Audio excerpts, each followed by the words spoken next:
Hello friends, in today's session for Fundamentals of Management, we're going to talk about leadership styles. This side, Professor Asasani from IMS Ghaziabad University Courses campus. As we know, the behavioral pattern which a leader exhibits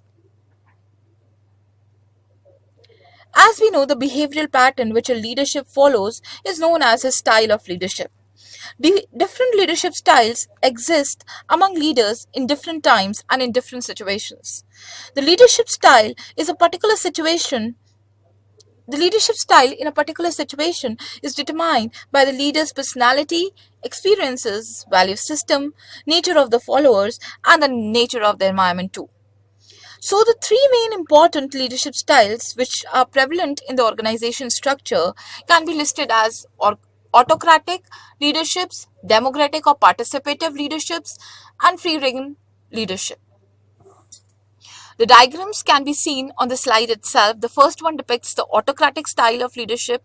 The second one is a democratic leadership style. And the last is the free-rein leadership.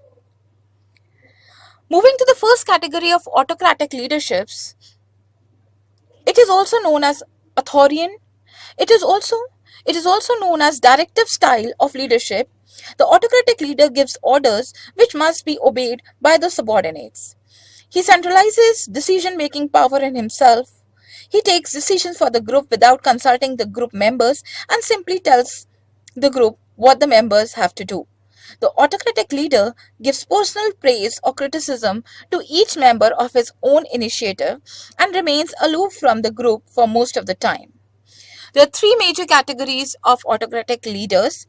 Number one is strict autocrats. This kind of a leader relies on negative influences and gives orders which the subordinate must accept. He follows negative motivational style to get the work done.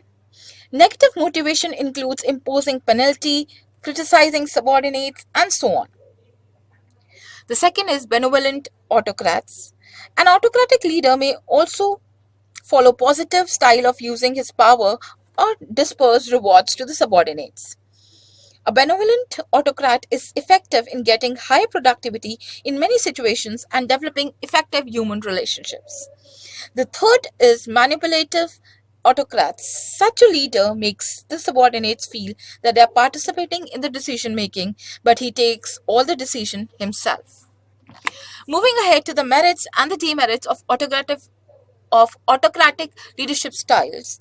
Let's discuss first the merits of autocratic leadership. Number one is autocratic leadership style facilitates quick decision making in the organization. Secondly, it provides strong motivation and satisfaction to the leaders who dictates the terms.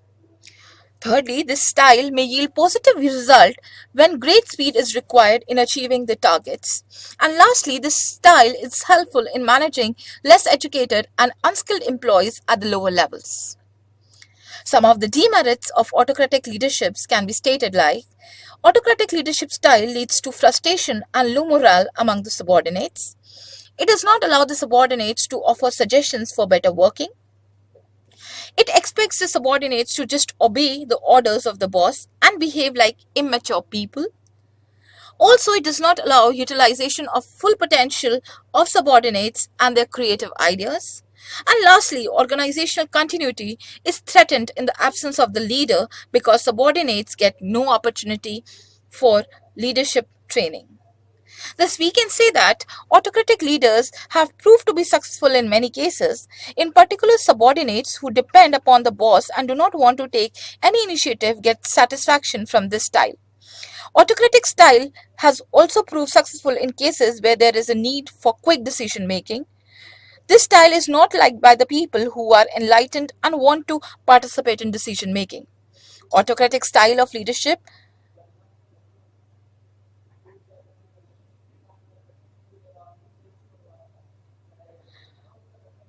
does not help in development of future leaders in the organization. The next type of leaders are participative or democratic leaders. A democratic leader is the one who gives order after consulting the group. He sees to it that the policies are worked out in the group discussions and with the acceptance of the group. He never asks people to do things without sketching out long-term plans on which they are working and makes it clear that the praise or blame will be shared by all the group members. His decisions are not unilateral because they arise from consultation with the followers and the participation by each of the group members. Unlike the autocratic managers who controls through the official authority, a participative manager exercises control mostly by using forces within the group. Participative leadership increases the acceptance of management ideas and reduces resistance to change. It increases the morale of the employees. It also leads to reduction in the number of grievances of the workers. So let's discuss the merits and demerits of participative leadership style. The merits can be active participation in the decision making by the employees ensures greater productivity and satisfaction. Secondly, workers develop a greater sense of self-esteem due to importance given to their ideas and their contribution. Thirdly, workers become more committed to the changes that may be brought by the policy changes since they themselves participate in bringing out these changes. Also, this kind of a leadership style induces confidence, cooperation, and loyalty among the employees. This leadership style also boosts the morale of the employees in the organization. And lastly, rates of employee absenteeism and attrition rates are reduced considerably. Coming to the demerits of autocratic leadership style, they can be: this style of leadership involves wide consultation with subordinates. This may result in delay in decision making and actions. Secondly, consultation may be interpreted as a sign of incompetency on the part of the leader to deal with the problems. Thirdly, it may be used as a means of passing the buck to others and avoiding in taking leadership or responsibility. Next can be, it may not yield positive results when subordinates prefer minimum interaction with the leader and even do not want to be consulted. The last demerit can be, it requires considerable communicating and persuasive skills on the part of the leader to be very effective. And the last kind of leadership style is the free-rein leadership style.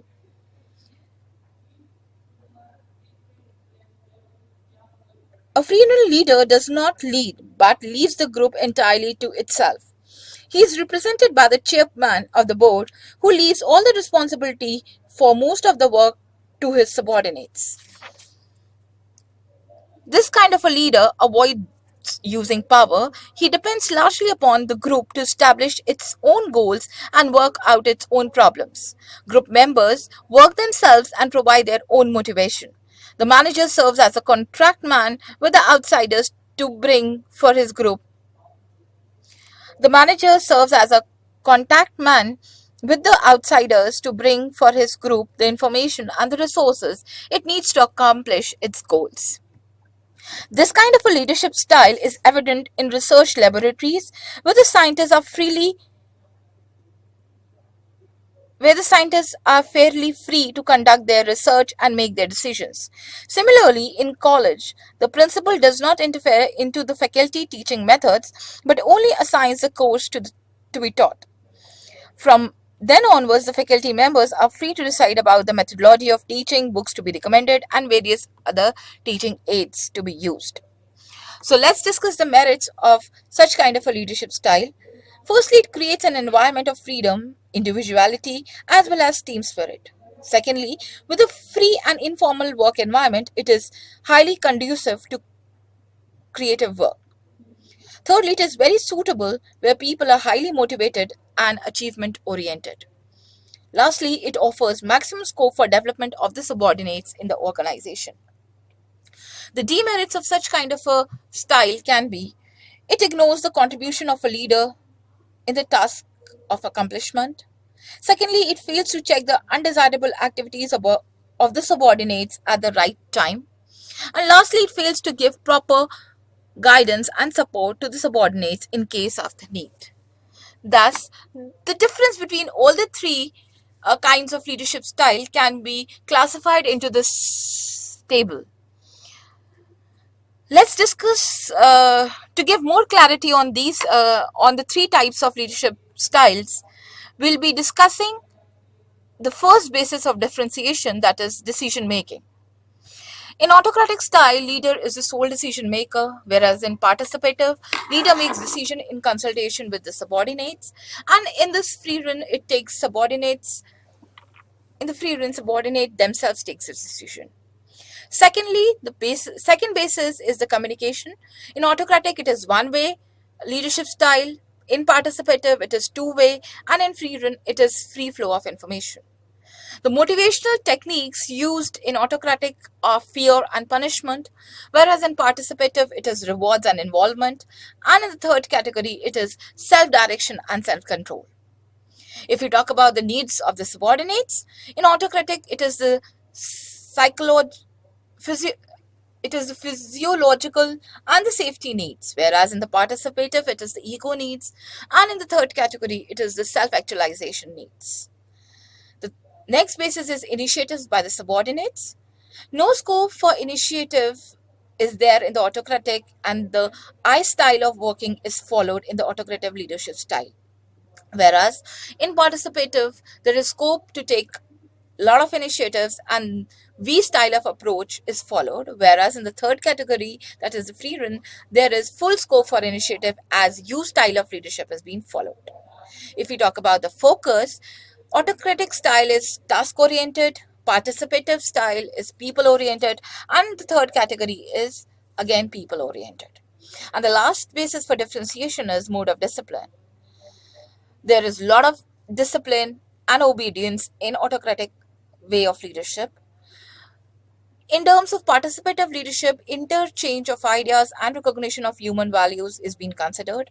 And in the last category, self-discipline and control is being followed. So this was all about the various styles of leadership a leader can follow in the organization. That's all for today's session. Thank you.